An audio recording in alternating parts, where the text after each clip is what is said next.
I hope I can say some things that will contribute to your life and some of the things and some of the challenges that I've had in my own. I'm the founder, president, and CEO of Trausol's Wealth Management. We empower people to live the life they want now and in the future. October 5th, 1987. That was a day that we were celebrating the 5th anniversary of our firm. We were having a gigantic party. We invited 1,200 people. But yet within the next year, by the end of the next year, I find myself on the brink of a ruin. Of going bankrupt. So I was facing one of the biggest challenges of my life. And at that time, I had always been successful. I had never had failure. And now it was failure on a grand scale for me. I remember the day during that time where I had to call in. I had a staff of about 24. I had to call in 7 people in a conference room just like this. Those people, I said, this is your last day. In fact, this is your last few minutes with this firm. Go back to your desk, pack up, you're leaving because we cannot pay you. I still remember the shock on their faces, the despair. It's a thought that haunts me to this day. One of the reasons I'm here today is that you can't be in business and not have challenging times for a period of time. You can't be in business and not miss targets or have times where you got to make some tough decisions or decisions that you just don't look forward to. But you know what? For me to get out of the financial situation I found myself in, and not only that, to eventually set a goal for myself to be financially independent by age 50. There were a lot of things I had to do. And the first challenge that I had to go through was something I call the obstacles. The obstacles are thoughts or ideas we have that basically prevent us from making the best financial choices and accumulating the wealth or the success we can have in our life. Practical obstacle, as most people, most businesses, or most people personally, have no specific numbers or goals. Now, from a personal standpoint, I always hear where people say, someday I want to live in an apartment in New York City. I want an apartment in Paris, da, da, da, da, da. But they don't put numbers to it. Or if you were like me, and by the way, I'm a CPA. I'm not an accounting CPA. I love tax. But the first 5 years of my business, I operated out of my checkbook. There was nothing written. Now, again, I didn't have anything written. And why it's important for a well-run business is because you want to compare, right? Am I halfway through my year? Am I on track or not? I never knew it. It was like, however it was going to come out by the end of the year, that's how it was going to come out. Finally, no process. Even if you had something written in goals, how do you get there?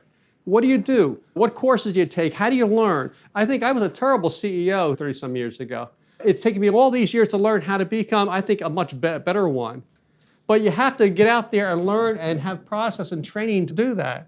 And finally, no roadmap or no tracking. If you're a quarter of the way through the year, where are you in your targets? Halfway. If you have a 2-year plan, a 5-year plan, if you're going to sell your business, what have you put into place that basically is going to get you the maximum price? And not just the maximum price, but how are you going to take care of it afterward to make sure that through taxes and other things that you're not going to give part of that away. That's all part of a roadmap of you personally or a business. Let's get to the emotional ones.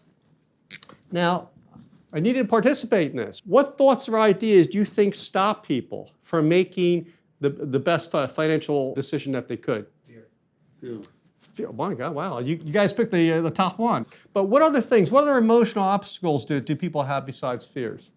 They think they should know this stuff. They think they should know all these financial things, don't they? The knowledge.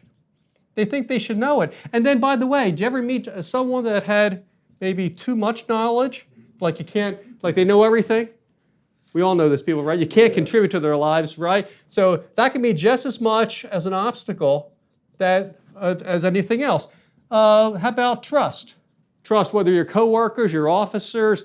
I am sure we've all gotten burnt somewhere by partners, by vendors, by banks, by someone, right? So there's that. There's trust out there. Another thing is cost.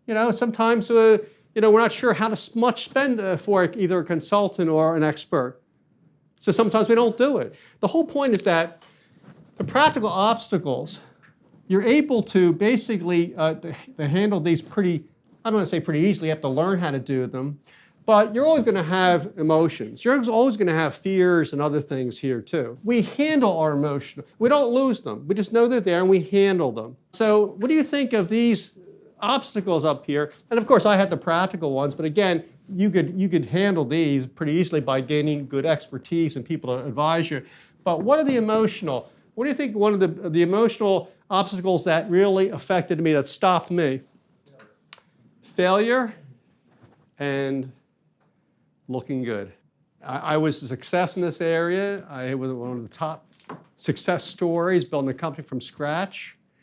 I was in town council, I was in politics or whatever, and I had to tell people I was failing. I had never failed before. Got good grades in school, always was tops, whatever, and I had to now I had to go to the bank president of our area. He gave me my first loan. I had to go to him and tell him there was $1.2 million in real estate loans I had with him that I couldn't pay. It was one of the toughest conversations I've ever had. He was one of the first ones I sat with. And you know what he said to me? Now, we were in time of a recession also, so other people were in this boat. He said, Al, you know, I understand. He was so understanding to me. I was just so stunned. And what it showed me, because I reached out to other people and told them how the problems I was having, people stepped forward. I found out in handling my fears, my obstacles, is that I shared them. And I only shared them with my family, with my staff, and it was a burden off me. I mean, people showed up to help me. I get up as excited to come into work today as I did 30 years ago. There was a motto that about 30 years ago that one friend who knew I was having trouble told me. He said, Al, never forget this.